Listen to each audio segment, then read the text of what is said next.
Fast, focused, and fearless, here's everything you need to know this rush hour, January 3, Friday. I'm Jamie Harrell. Starting off with today's rush with another revamp in police force soon taking place as the PNP holds its performance evaluation of officers. The armed forces, on the other hand, is under new leadership. Patricia Mangune has the rest of the report. It's been nearly 3 months since Lieutenant General Archie Gamboa took over as the officer in charge of the Philippine National Police and implemented a massive revamp in the organization. But on January, this may all come to an end when PNP gives its performance evaluation of the regional directors and directors of the national support units who were reassigned to new posts. But Gamboa says another revamp is possible. We're coming up with a rating by January 20, no? And ako naman, pag may bumagsak, yun ang cause ang relief. Hopefully, papasa sila lahat.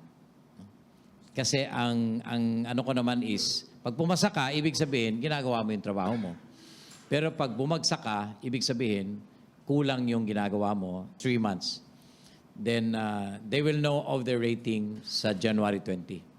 And really, kung kailangan pa nating magbalasa, then I will do it. And it is within my authority. As the OIC, Gamboa will continue his functions under the supervision of Interior Secretary Eduardo Año, who is also the chairman of the National Police Commission. That is, until President Rodrigo Duterte decides to name the next PNP chief. Well, I think the message of the President is very clear, di ba? As far as he's concerned, may problema ang PNP, kaya si DLG Secretary Año muna. Over at the military, President Duterte has chosen the next chief of the armed forces of the Philippines, Lieutenant General Felimon Santos Jr. Santos will succeed outgoing AFP Chief of Staff General Noel Clement, who is set to retire on Sunday. Gamboa says he supports the appointment of Santos, who happens to be his batchmate or mista at the Philippine Military Academy in 1986. We're proud that he is a member of PMA Sinagtala class of 1986. As a matter of fact, the entire active Sinagtalans of the PNP will be there on Saturday to witness. And we hope for him the best, and we will be in support of his leadership. The mandatory age of retirement for the police and military officers is 56. In that case, it might be a short stint for Santos as he turns 56 this August. For News 5, Patricia Mangune. We are One News. It's not just pump prices going up in the wet market. Price increases in onions are also evident, so much so that the government may consider importing to augment supply. Shaila Francisco has a story. From the usual 4 to 5 kilos, Trinidad is now only buying a little more than 1 kilo of onions in Commonwealth Market as prices continue to soar since last year. Sana babaan naman nila yung sibuyas kasi sobrang nang mahal eh. Tapos umaaray na talaga yung mga customer namin. In Commonwealth Market, red onions now cost 200 to 240 pesos a kilo and can even go as high as 260 pesos a kilo in other markets. A far cry from the 80 to 180 pesos price tag from October to November. Pinakamataas na yan. Ngayon lang, first time, mula nagtinda ako. Retailers say this may still go up as suppliers hike prices Wednesday night. Kung mamaya ay mataas, ay magtataas na rin kami. Pero kung kaya pa, kahit tutubo ka ng 5 pesos per kilo, walang problema nun kasi mababa pa bentahan ng iba. Aside from off-season, onion growers also cited the impact of typhoons on low supply. Yung supply namin sa storage, kumbaga parang wala na, ubos na. But while they are open to possible importation, the group cautions against outsourcing large volumes of onions. Meron na rin kami inaani from Tarlac to Pangasinan. Kung kailangan man ng supply from other country, kumbaga parang imported na sibuyas, huwag ganun karami kasi maapektuhan na kami. The Agriculture Department refused to comment on the matter, but it earlier told the Philippine Star that the government may issue import permits next week. Shaila Francisco, We Are One News. Ride-hailing firm Joyride has finally broken its silence amid all the controversy regarding its ownership and its competition with Angkas. Gerald De La Peña has the report. Joyride has been in operation since December 23, as soon as a trial run to craft policies for motorcycle taxis started.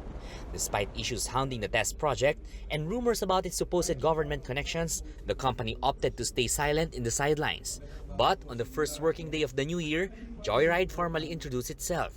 Right off the bat, the company denied it is owned by Senators Bongo and Manny Pacquiao. They admit though to asking Senator Coco Pimentel for endorsement to the Transportation Department. But this, they say, has no bearing on their application. Wala pong kahit na sinong tiga-gobyerno na miyembro ng Joyride. Joyride has almost 7,000 registered riders, over 1,000 of whom are already plying Metro Manila's roads. DOTR data show 7,000 riders registered under Joyride, while Angkas said it has 27,000. But with the technical working group's 10,000 cap per company, some 17,000 Angkas riders are bound to be delisted. Joyride is open to adopting these riders but said they have to go through the company's safety training. Hindi po namin tatanggapin at automatic na papatakbuhin as a Joyride Philippines rider just because they have been a member of another group. In other words, they will have to go through the same process as all other Joyride Kasundo bikers. Many Angkas riders, however, said they have no plans of joining their competitor. Mas nakasanayan ng tao Angkas at saka kilala Angkas, Joyride hindi. Napamahal lang sa akin si Angkas eh. But for Joyride officials, it's all about following government guidelines. Gusto natin mabuhay itong industriyang ito. Kailangan po sumunod po tayo sa mga alituntunin ng gobyerno. Move It, another motorcycle ride-hailing app, reminded its more than 1,000 riders that it's up to the government what happens next once the trial run ends in March. We tell them na, oh, this is just a study, okay? The study ends on March.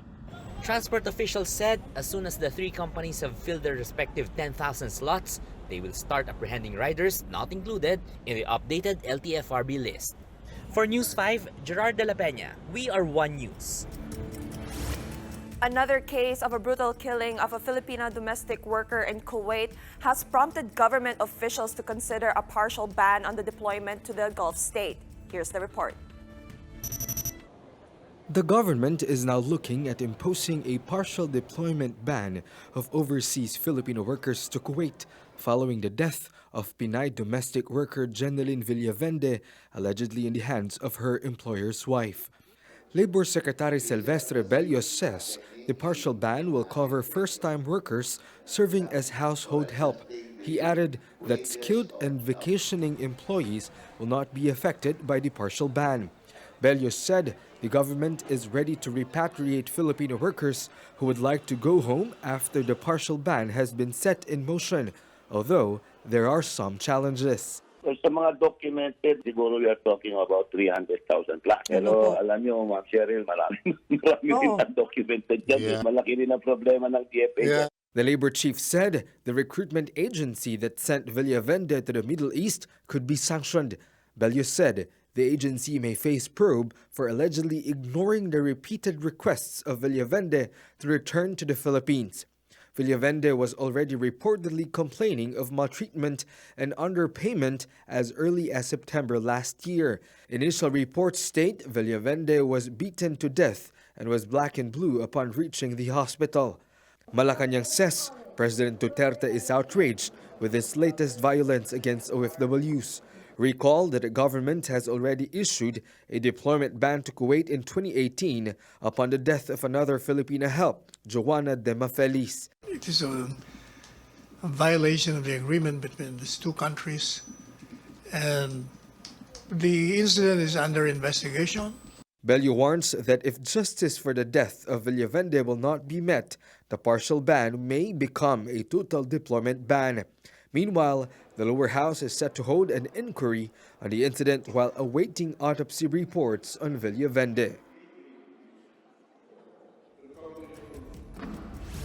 Here are the biggest stories from the dailies. Business World reports that Anwar Ampatuans Sr. and his 2 sons have filed motions for reconsideration to appeal their guilty verdict in the Maguindanao massacre case.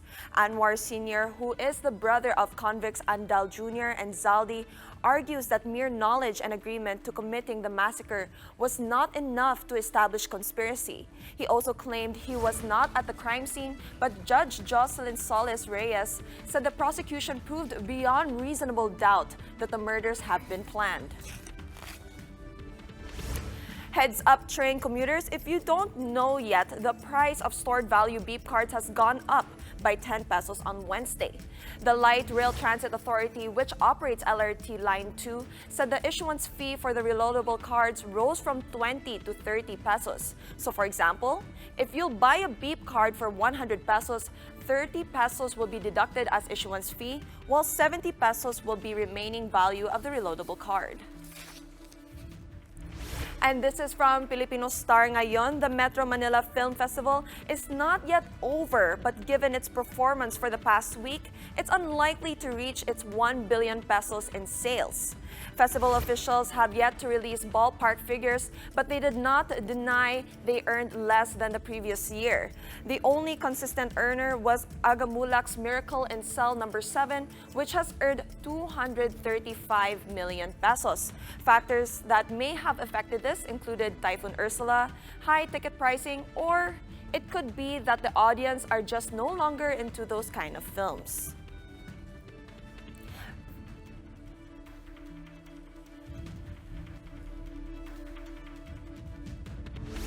And that's how the day is shaping up to be. Join us next time for another round of Rush. For Riza Diaz, I'm Jamie Harrell, and we are One News.